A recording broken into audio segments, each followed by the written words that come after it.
निश्चितपणे 27 एप्रिल 2024 शनिवार संध्याकाळी 6 वाजता अजय राजा हॉल या ठिकाणी महाविकास आघाडीचा म्हणजे भक्कम अशी महाविकास आघाडी याचं दर्शन घडवण्याकरता महामेळाव्याचं आयोजन केलेलं आहे। आणि राष्ट्रवादी काँग्रेस पक्ष, शरदचंद्र पवार, त्याचप्रमाणे काँग्रेस आणि शिवसेना उद्धव बाळासाहेब ठाकरे, त्याचप्रमाणे आम आदमी पक्ष आणि आरपीआय राजाराम खरात गट या सर्वांच्या माध्यमातून बदलापूर शहरामध्ये महाविकास आघाडीचे उमेदवार आदरणीय बाळामामा म्हात्रे यांच्या विजयावरती शिक्कामोर्तब करण्याकरता एकजुटीचं दर्शन घडवण्याकरता महाविकास आघाडीच्या माध्यमातून महामेळाव्याचं आयोजन करण्यात आलेलं आहे। निश्चितपणे हा महामेळावा या भिवंडी लोकसभा उमेदवारांचा विजय निश्चित करण्याकरता हा महामेळावा असेल। नाही, अशा प्रकारचा गैरसमज त्यांचा जो आहे, गोड गैरसमज, तो तसाच राहू दे। मुळामध्ये त्यांच्याकडेच कार्यकर्ते उरलेले नाहीत, कारण या ठिकाणी माजी खासदार यांनी 10 वर्षामध्ये बदलापूर शहरामध्ये फिरकले नव्हते आणि आता निवडणूक आल्यावर ते दारोदारी वणवण करतायत। त्यांच्या कार्यकर्त्यावर विश्वास नाही आणि त्यांच्याकडे कार्यकर्ते नाहीत आहेत। मुळात काय, त्यांच्या पक्षात देखील या ठिकाणी असंतोषाचं वातावरण आहे।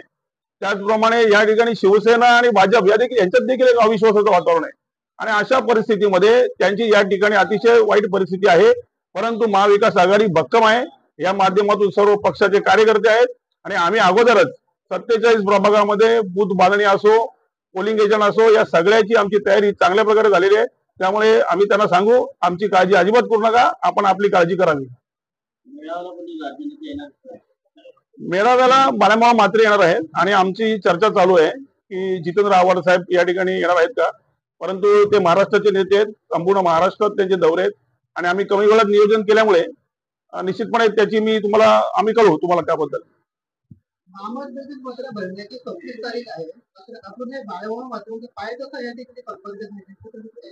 नाही, संपर्क नाही असं म्हणता येणार नाही। मुळामध्ये बघा, मी तुम्हाला अगोदर म्हटलं, या ठिकाणी कार्यकर्त्यांच्या माध्यमातून प्रचार केला जातो आणि एक शहराध्यक्ष म्हणून माझ्यावरती, त्याचप्रमाणे आमच्या जे महाविकास आघाडीचे जे घटक पक्ष आहेत त्यांच्या सर्वांच्या कार्यकर्त्यांवर आणि त्यांच्या पक्षप्रमुखांवरती या ठिकाणी विश्वास आहे। त्यामुळे आम्ही सर्व मंडळी या ठिकाणी बदलापूर शहरामध्ये बाळामामा म्हात्रे आम्हीच उमेदवार आहोत या भावनेने काम करतोय। मी अगोदर सांगितलं की सर्व प्रकारची बांधणी झालेली आहे, अजिबात काळजी करण्याची गरज नाही। संपूर्ण शहरामध्ये आमचं संपूर्ण मामांचं माहितीपत्र प्रत्येक घरात गेलेलं आहे।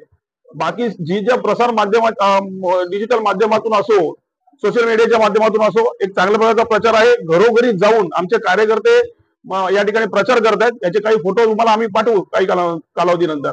तर निश्चितपणे चांगलं काम चालू आहे आणि चांगल्या प्रकारचा संपर्क आहे। अहो, प्रत्येक घरातून आवाज येतोय यावेळेला बाळामामाच खासदार, त्यामुळे काय अजिबात असं काही गैरसमज करून घेऊ नका। चांगल्या प्रकारचं काम चालू आहे बदलापूर शहरामध्ये। सुरुवातीच्या काळामध्ये आम्ही जो विचार करत होतो त्यापेक्षा सुद्धा आणि तुमच्याही अपेक्षेपेक्षा जास्त लीड मला या लोकसभेमध्ये यावेळी तुम्हाला निश्चितपणे बघायला मिळेल। निश्चितपणे आता या ठिकाणी बघा, आम्ही राष्ट्रवादी काँग्रेस पक्ष, शरदचंद्र पवार आहोत, या ठिकाणी शिवसेना उद्धव बाळासाहेब ठाकरे आहे, काँग्रेस आहे, त्याचप्रमाणे आम आदमी पक्ष आहे, त्यामुळे राजाराम खरात यांचा आरपीआयचा जो पक्ष आहे तो देखील आहे आणि इतर अनेक पक्षांचे मला फोन येत आहेत की आम्ही पाठिंबा देऊ इच्छितो।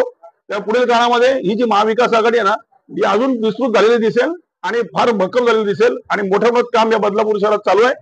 निश्चितपणे महाविकास आघाडीच्या माध्यमातून एक तर आमचा पहिला मेळावा झालाय, त्याला जी तयारी बघितली त्यावरून तुमच्या लक्षात येईल की फक्त शिवसेना उद्धव बाळासाहेब ठाकरे पक्षाची मेळावा होता आणि त्याची तयारी तुम्ही बघितलेली आहे।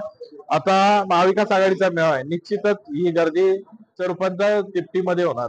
बदलापूरमध्ये प्रथमच जरी इंडिया आघाडीचा महामेळावा होत असेल, यापूर्वी मुरबाडमध्ये महामेळावा झालेला आहे आणि आता बदलापूरमध्ये हा महामेळावा यशस्वी होईल आणि बाळामामा म्हात्रे निवडून येतील।